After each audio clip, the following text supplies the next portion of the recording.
అమ్మ ఎవరికైనా అమ్మ అని సాత్వికులు విశ్వసిస్తారు. ఈ ప్రపంచంలో ప్రతి ప్రాణి బ్రతకాలి, బ్రతికేందుకు అధికారం ఉంది అని ఆధ్యాత్మికవేత్తలు నమ్ముతారు. ప్రకృతి జగన్మాత, సమస్త ప్రాణులు సహోదరులు అనేది విశ్వజనీనమైన భావన. ఆ భావనకు తూట్లు పొడుస్తూ హింసాత్మకమైన సిద్ధాంతాలు, మతాలు ఈనాడు ప్రపంచమంతటా విస్తరిస్తున్నాయి. మనం మాత్రమే బ్రతకాలి, మిగిలిన ప్రాణులన్నీ చంపడానికి, వండుకొని తినడానికి అనే ఒక వికృతమైన సిద్ధాంతం అన్ని మతాల్లో ఉంది ఈనాడు. మరి రకరకాల క్రూరమైన, భయంకరమైన, విచిత్రమైన రూపాలను జగన్మాత పేరుతో తయారు చేసుకొని రక్తాభిషేకాలు చేస్తున్నారు. ఇవన్నీ మనం ప్రత్యక్షంగా ఇప్పుడు ఎన్నో వీడియోలు పెడుతున్నారు, చూడొచ్చు. కొంతమంది పశువులను చంపి ఆ రక్తం తీసుకెళ్ళి ఆ మూర్తులకు రుద్దుతున్నారు, నాలుక మీద పోస్తున్నారు. ఇంకొంతమంది మద్యపానం సీసాలు తీసుకొచ్చి గుమ్మరిస్తున్నారు. ఇవేవి చాటుగా జరగడం లేదు. సామాజిక మాధ్యమాల సాక్షిగా ప్రత్యక్షంగా ఈనాడు మనం ఎప్పుడంటే అప్పుడు చూడవచ్చు. ప్రపంచానికి జగద్గురువుగా ఉండిన భారతదేశం ఈనాడు మార్గదర్శనం చేసే శక్తిని కోల్పోయింది. మార్గభ్రష్టులు ఎక్కువ అవుతున్నారు. ఆ భ్రష్టులకు దినదినము జనామోదం, ప్రభుత్వామోదం ఎక్కువ అవుతుంది.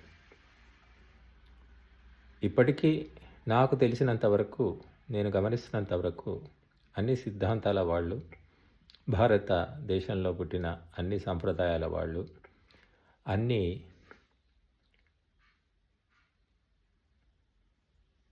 రకాలైనటువంటి గురువులు శాకాహారాన్నే తమ ఉపన్యాసాల్లో ప్రబోధిస్తున్నారు. అయినప్పటికీ దినదినము మాంసాహారం వాడుక విపరీతంగా పెరిగిపోతుంది. సామాజిక ఆమోదమే కాకుండా, పారివారికమైన ఆమోదమే కాకుండా, ధార్మిక ఆమోదం కూడా పొందే స్థాయికి వచ్చింది. ప్రభుత్వాలు చట్టాలు చేసి పెట్టాయి. పూర్వము మహాత్ములు ఎంతో పోరాటం చేసి జంతు సంరక్షణ, భూతదయ గురించిన చట్టాలు చేయించి పెట్టారు. అవి కాగితాల్లో ములుగుతున్నాయి. వాస్తవంగా చూస్తే మాత్రము ఈనాడు గుట్టుగా ఎక్కడో జరిగేటటువంటి జంతు హింస ప్రత్యక్షంగా, ప్రజల సాక్షిగా, ప్రజాస్వామ్యం సాక్షిగా ఈనాడు బహిరంగంగా, సామూహికంగా జరుగుతుంది. దానికి ప్రజల అండదండలున్నాయి, ప్రభుత్వ అధికారుల అండదండలున్నాయి. ప్రజానాయకులైతే వారే ముందొచ్చి ఇవన్నీ చేయిస్తున్నారు. ఇటువంటి నీచమైన, భయంకరమైన వాతావరణంలో పెరిగినటువంటి బాలబాలికలు, వారి మనస్తత్వం, వారి నడవడి ఎలా ఉంటుందో ఆలోచిస్తేనే భయంకరంగా ఉంటుంది. లాలిత్యం, కోమలత్వం, సాత్వికత్వం, సరళత్వం అనేవి ఎక్కడా మనుషుల్లో కనిపించడం లేదు. మోటుబారిపోయి, మొద్దుబారిపోయి, రాళ్లలాగా, ఆటవిక్కుల్లాగా మనుషులు తయారైపోతున్నారు. ఆధ్యాత్మికత మనిషిని సంస్కరిస్తుంది. కానీ ఈనాడు వ్యాపార ధోరణిలో చెలరేగుతున్న ఈ నకిలీ ఆధ్యాత్మికత మనిషిని రాక్షసునిగా మార్చివేస్తున్నది. వ్యక్తిగతంగా మాంసాహారి ఏదో వండుకొని తినడం వేరు. దానికి ఒక ఆమోద ముద్ర వేసి సామూహికంగా హింసాకాండ జరపడము, దానికి ధార్మిక మాన్యతనివ్వడము అనేది పతనానికి పరాకాష్ఠ. ఇక జనం సాక్షిగా జరిగినప్పుడు తప్పు అనేదెవరు, అడ్డుకునేదెవరు? ఈనాడు ఇంత మీడియా అందుబాటులో వచ్చినప్పటికీ కూడా, చట్టాలన్నీ ఉన్నప్పటికీ కూడా హింసాకాండ, మూగ జంతువుల హింసాకాండ మాత్రం ఆగడం లేదు. మా మతం గొప్పది అని చర్చుకోవడం తప్ప ఇంకేమీ చేయలేకపోతున్నాం. కనుక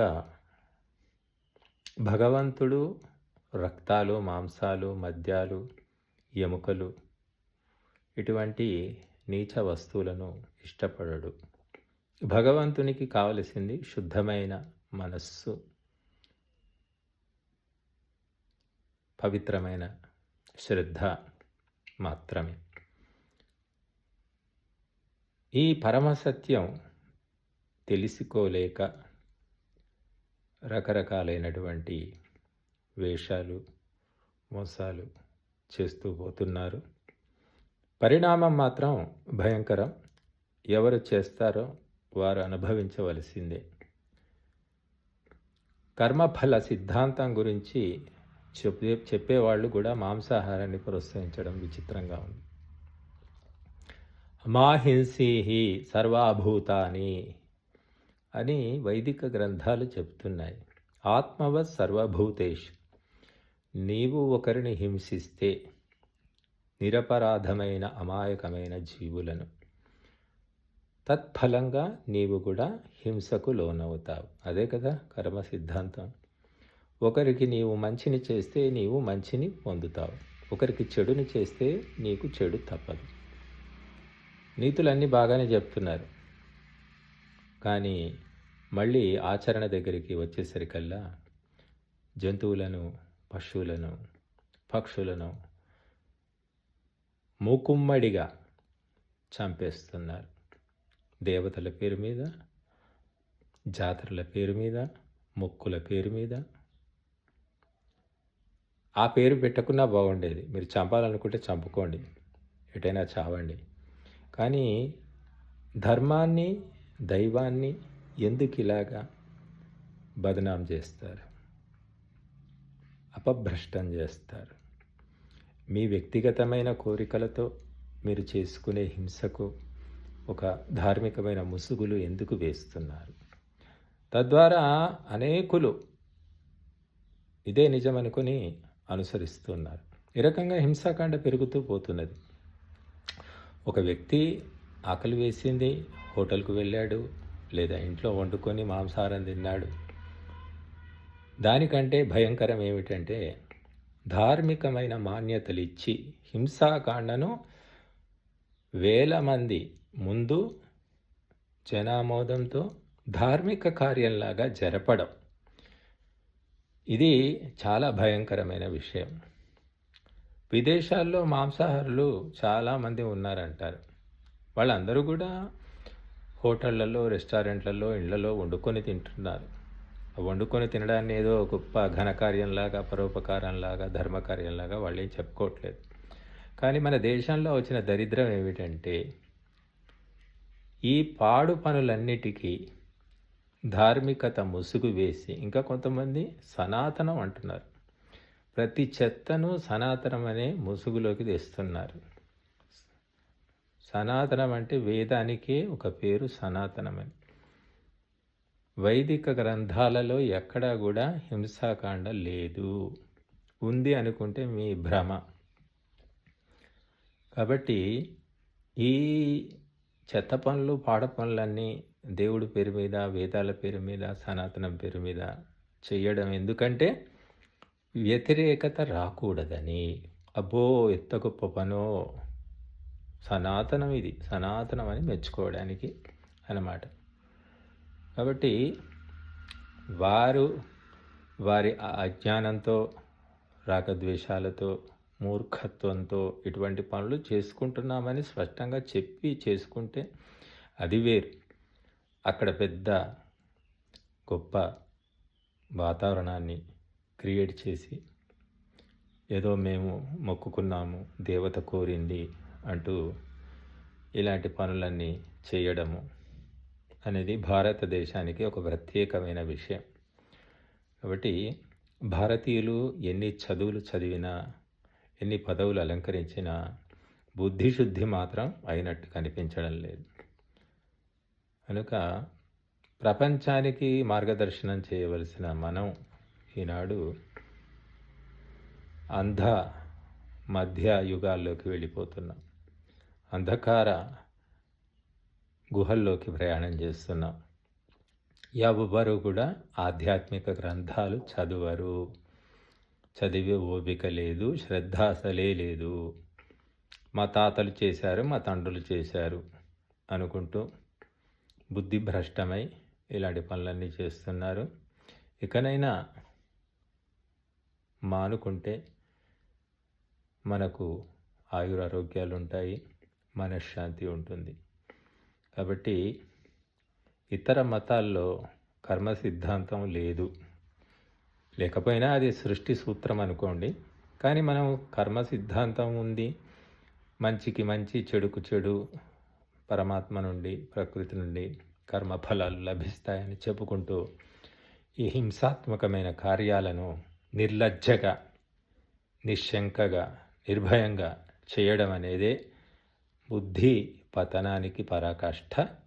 కనుక అందరూ ఆలోచించి ఈ పరాకాష్ఠ అయిన పతనాన్ని అడ్డుకోకపోతే ఈ దేశం ఈ హింసాకాండకు ఫలితంగా సామూహిక హింసలు, వ్యక్తిగత హింసలు రకరకాల రూపాల్లో సమాజంలో జరుగుతాయి. కాబట్టి మనము ప్రేమను పంచుదాము, ప్రేమను పెంచుదాము, ప్రేమతో జీవిద్దాము. అంతే తప్ప హింసతో బతకూడదు, హింసను పెంచకూడదు, హింసతో జీవించకూడదు, హింసను ధర్మానికి ముడివేయకూడదు. కేవలము దుర్మార్గులను, హంతకులను, దొంగలను, దోపిడీదారులను, ధర్మద్రోహులను మాత్రమే హింసించమని వేదశాస్త్రాలు చెబుతున్నాయి తప్ప మూగ పశువులను కాదు. ఇది కొంచెం తెలివితో ఆలోచించి అందరూ కూడా మార్చుకోండి మీ నడవడిని, ఆలోచనను. మహర్షులు చెప్పిన సర్వే జనాః సుఖినో భవంతు అనే గొప్ప ఆదర్శాన్ని మనం అందిపుచ్చుకోవాలి.